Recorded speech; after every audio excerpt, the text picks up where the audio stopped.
सिंधुदुर्ग जिल्ह्यासह इतर जिल्ह्यातील ताज्या घडामोडी पाहण्यासाठी सिंधुदुर्ग 24 तासला सबस्क्राईब करा आणि बेल आयकॉनवर क्लिक करा। सिंधुदुर्ग 24 तास सदैव तुमच्या सोबत। पुढील बातमी पाहणार आहोत विस्तारात। सिंधुदुर्गातील आंबा आणि काजू उत्पादकांच्या प्रश्नावरून निघालेला मोर्चा हा शेतकऱ्यांचा नसून राजकीय मोर्चा असल्याचा दावा पालकमंत्री नितेश राणे यांनी केला आहे।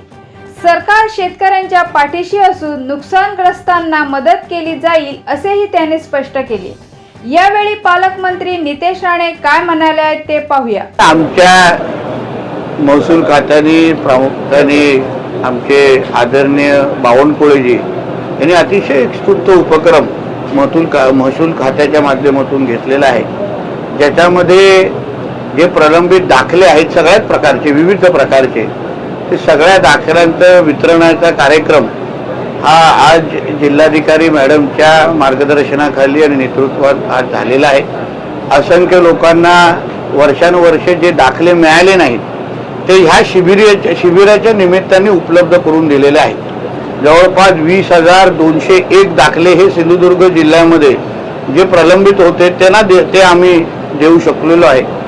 जिल्हा प्रशासन म्हणून आमचा असाच प्रयत्न असेल की भविष्यामध्ये हा 20,000 आकडा माझ्या दृष्टिकोनातून फार मोठा आहे, तो कसा कमी करता येईल, प्रशासन अजून गतिमान पारदर्शक आणि लोकभिमुख कसं करता येईल यासाठी जिल्ह्याच्या पालकमंत्री म्हणून जिल्हाधिकारी मॅडम आणि आम्ही सगळेजण एकत्र मिळून ते प्रयत्न करणार आहोत।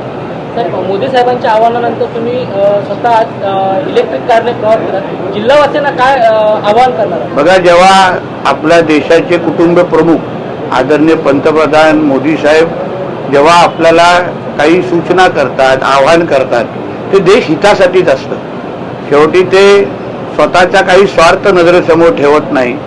कुठल्याही पक्षाच्या दृष्टिकोनातून काही पक्षाचा नेता म्हणून त्यांनी हे आवाहन केलेलं नाही आहे, पण देशाचे पंतप्रधान म्हणून त्यांनी काही अपेक्षा आणि काही आवाहन आपल्यासाठी केलेलं आहे। तर देशाच्या प्रत्येक नागरिकांनी हे जे काही केलेलं आवाहन ते सकारात्मक दृष्टिकोनातून घ्यावं, त्याला पूर्ण करायला प्रयत्न करावं। शेवटी देशाच्या पंतप्रधानांना आपल्या भविष्याची चिंता आहे आणि आपलं भविष्य अतिशय सुखरूप राहावं या दृष्टिकोनातून केलेलं ते आव्हान आहे। म्हणून आम्ही जसं काल आपल्या आदरणीय मुख्यमंत्री साहेब 2 व्हीलरने विधान भवनात गेले, मी चालत गेलो, तर आजही आमच्या जिल्ह्यामध्ये सिंधुदुर्ग जिल्ह्यामध्ये येत असताना EV गाडीने प्रवास करणं हे मी आता सुरुवात केलेलं आहे। जिल्हाधिकारी मॅडमनी काही आठवड्या अगोदरच तो पाऊल उचललेला आहे आणि म्हणून आम्ही सगळेजण एकत्र मिळून जेवढे जास्त प्रेरणा समाजामध्ये देऊ शकतो, आम्हाला पाहून लोकांनी जास्तीत जास्त EV गाड्या वापराव्या हा आमचा हेतू आहे आणि त्या दृष्टिकोनातून पावलं टाकली पाहिजे। तर जिल्ह्यामध्ये अनेक पेट्रोल पंपांवरती डिझेल इंधन तुटवडा आहे, कशा प्रकारे पुरवठा सुरळीत करण्याचे पावलं? या बाबतीमध्ये गेल्याच आठवड्यात आदरणीय जिल्हाधिकारी मॅडमनी सगळ्या ज्या काही कंपन्या आहेत त्यांच्या बैठका घेतलेल्या आहेत, व्यवस्थित आढावा घेतलेला आहे। आमच्या दृष्टिकोनातून योग्य नियोजन चालू आहे, कुठेही जनतेला त्रास होणार नाही एवढी काळजी जिल्हा प्रशासन घेत आहे।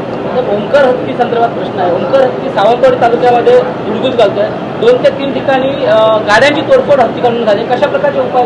आता आम्ही जेव्हा प्रयत्न करत होतो, आम्ही जेव्हा त्याच्यातून मार्ग काढत होतो, तर मग काही लोक कोर्टात गेले, काही लोकांना त्यावेळी वेगळ्या पद्धतीने आंदोलन पण केली। आमचा मुद्दा एवढाच आहे की कोणीही इथे प्राण्यांना कुठलीही पद्धतीने इजा देणार नव्हता। वंतारा असो किंवा जिल्ह्याच्या माध्यमातून राज्याच्या माध्यमातून काही सोय आपण करू शकतो का या दृष्टिकोनातून आम्ही पावलं टाकत होतो। तरीही आमचे DFO आणि आमचे सगळे अधिकारी त्याच्यावर मार्ग काढतायत, लवकरच तोडगा निघेल। शेवटचा प्रश्न, इंधन दरवाढीनंतर काँग्रेसने टीका केली आहे, मोदींनी निवडणुका झाल्या, आता वसुली सुरू आहे, अशा प्रकारची टीका? एक लक्षात घ्या, परकीय चलन आपल्या देशामध्ये वाढावं, बचत व्हावी या दृष्टिकोनातून आदरणीय मोदी साहेबांनी अतिशय दूरदृष्टी ठेवून हा घेतलेला निर्णय आहे। जगभरामध्ये ज्या पद्धतीने अन्य देश युद्ध परिस्थितीमध्ये अन्य देशाची जी अवस्था आहे त्या तुलनेत भारतामध्ये आपल्याला काहीच अनुभवायला भेटत नाही। म्हणून ह्या ज्या केलेल्या अपेक्षा आहेत ह्या कुठलेही पक्षीय चष्म्यातून न पाहता शेवटी इंधनचा तुटवडा असेल, सोन्याच्या संदर्भात असेल, त्यांनी भारतीय नागरिकांना आवाहन केलंय. फक्त भारतीय जनता पक्षाच्या कार्यकर्त्यांना केलेलं नाहीये. फक्त शेवटी काँग्रेसला राजकारण केल्याशिवाय दुसरा कुठला मार्गच नाहीये. तेही भारतीय आहेत हे त्यांनी विसरू नये. म्हणून नेहमी पाकिस्तानचा अजेंडा चालवण्याचं काँग्रेसनी बंद करावं. सर, विरोधकांनी असं म्हटलेलं आहे की पंतप्रधानांच्या आवाहनानंतर मंत्रिमंडळातले अनेक नेते ईव्ही कार किंवा दुचाकी घेऊन मंत्रालयात जातात किंवा इतर ठिकाणी जात आहेत. यात सातत्य पूर्ण ठेवावं, नाही तर 1-2 दिवसासाठी ते ठेवू नये. 1 महिन्यानंतर परत एकदा त्यांनी आमच्या घरात येऊन तपासावं. आम्ही ईव्ही वापरतोय की नाही वापरतोय, आम्ही चार्ज करतोय की नाही करतोय. म्हणून आमच्या घरात काय चाललंय हे बघितल्यापेक्षा ते कधी ईव्ही वापरायला सुरू करणार आहेत हे प्रश्न विचारावं. तरी शेवटी त्यांना भारतावर प्रेम नाहीये का? ते भारताचे नागरिक नाहीये का? काँग्रेसचे असले तरी, विरोधक असले तरी भारतीय असणं आणि आपल्या देशासाठी तुम्ही काय योगदान देताय या कठीण परिस्थितीमध्ये, हा प्रश्न महत्वाचा आहे. त्याबद्दल विरोधकांनी राजकारण बाजूला ठेवून कधीतरी विचार करावा. थोडं करेक्ट करतो याच्यामध्ये. आंबा आणि काजू बागायतदार नाहीये, ती युबीटी शिवसेना उद्धव बाळासाहेब ठाकरे पक्ष चे नेते मंडळींनी तो काढलेला मोर्चा आहे. आंबा बागायतदार जे सिंधुदुर्गातले आहेत ते सगळे आमच्या संपर्कात आहेत. त्यांना सगळ्यांना सरकारवर विश्वास आहे. आता त्यावर एक राजकीय मोर्चा आहे ज्याच्यामध्ये राजू शेट्टीजी आहेत, बाकी सगळेच आहेत. आता शेवटी त्यांना विरोधक म्हणून लोकशाहीमध्ये प्रत्येकाला आंदोलन करण्याचा अधिकार आहे.